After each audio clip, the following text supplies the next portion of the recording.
One death gives reason for a second. The second lends glory to a third. And I curse the Raven Lord who lit the torch for terror in these lands. Some say he was mortal, a warlord thirsty for power, and the bloodlust of destruction he unleashed was real. But I say he rose from hell.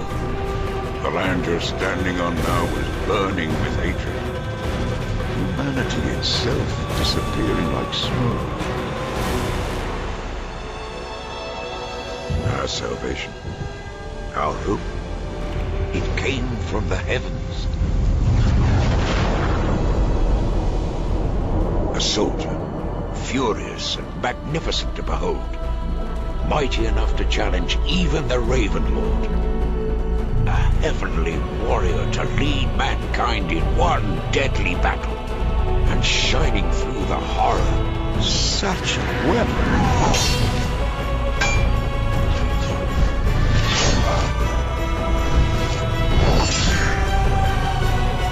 Battle ended and our world was saved. The heavenly warrior. Only his weapon remained. And so was born the legend of our heavenly sword. And thousands would die for it. As generations passed, the heavenly warrior lived on only in legend. Salvation, survival, and peace just weren't enough. No. Men tore each other's flesh apart to wield the sword's heavenly power. They murdered for it, butchered with it, and in turn were slaughtered for clutching it. And to see this cycle of destruction, I swear it stirred the wrath of the gods. The sword itself began to feed on the bloodlust of its masters. It hungered for the souls of men. And those who wielded it would soon be consumed by it. Death, agonizing and inevitable. His sword, once a blessing upon mankind, had become a curse.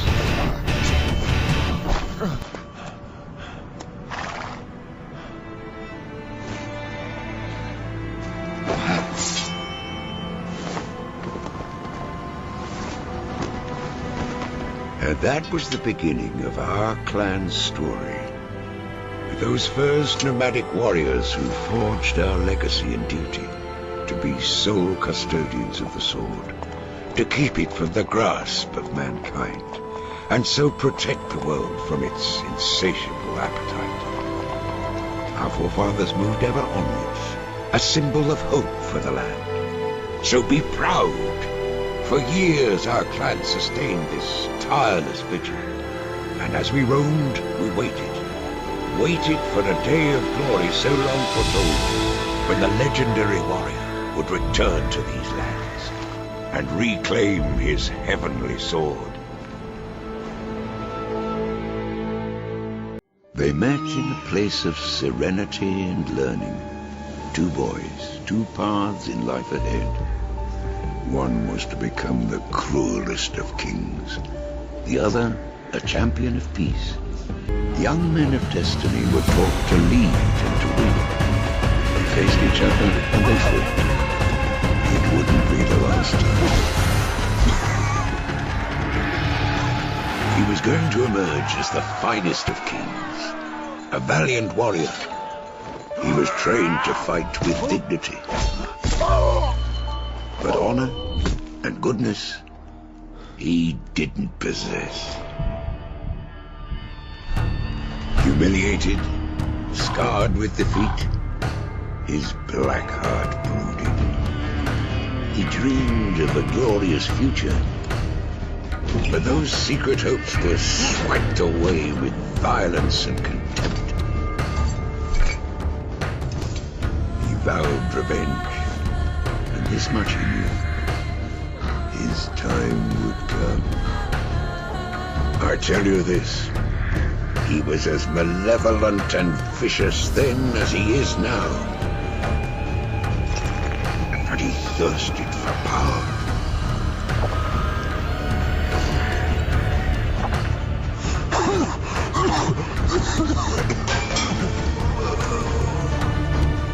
But becoming a king wasn't enough to appease his appetite and rage. He wanted to become a god. And for that, he needed the heavenly sword.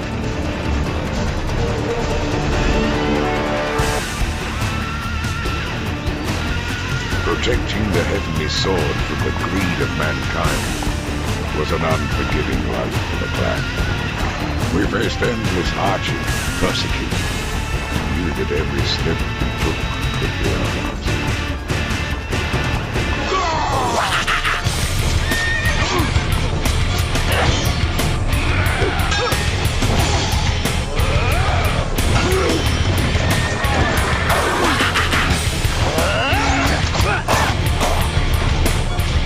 Yes, I fought, and I killed, just as my father did, and his father too, because we knew that the day would come when our struggles could finally end.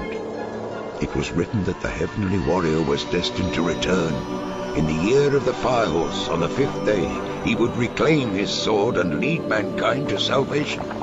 Every generation they'd come, black-hearted warlords proclaiming themselves sent from heaven. And every generation our clan destroyed them. But few of us survived this age-long struggle, desperate to keep the sword safe until the day of the prophecy. Then at last, the time had come. The Heavenly Warrior would return in a divine birth, a boy's savior to grow and lead us into an age of peaceful glory. I was there that night. I felt such emotion.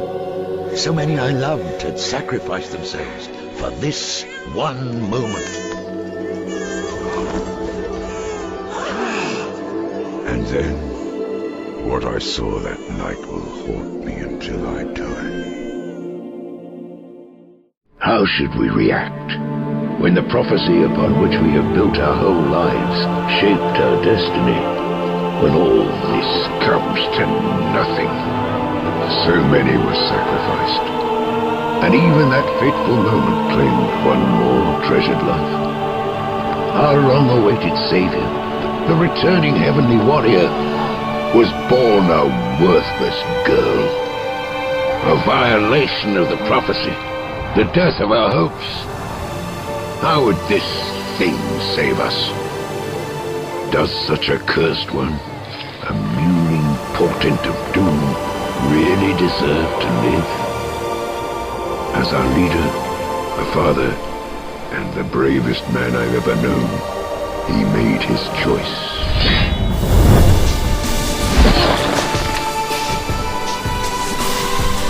She was to live and grow alone, begrudged and despised, blamed for every hardship, every loss to our dwindling clan. But through those lonely years, her solemn father was quietly creating a warrior. And now this courageous girl, this jewel we came so close to crushing, is our last and only hope.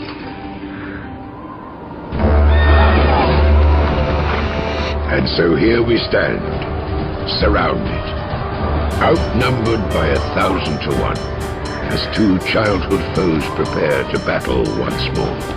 So be brave. This is what it's all been leading to.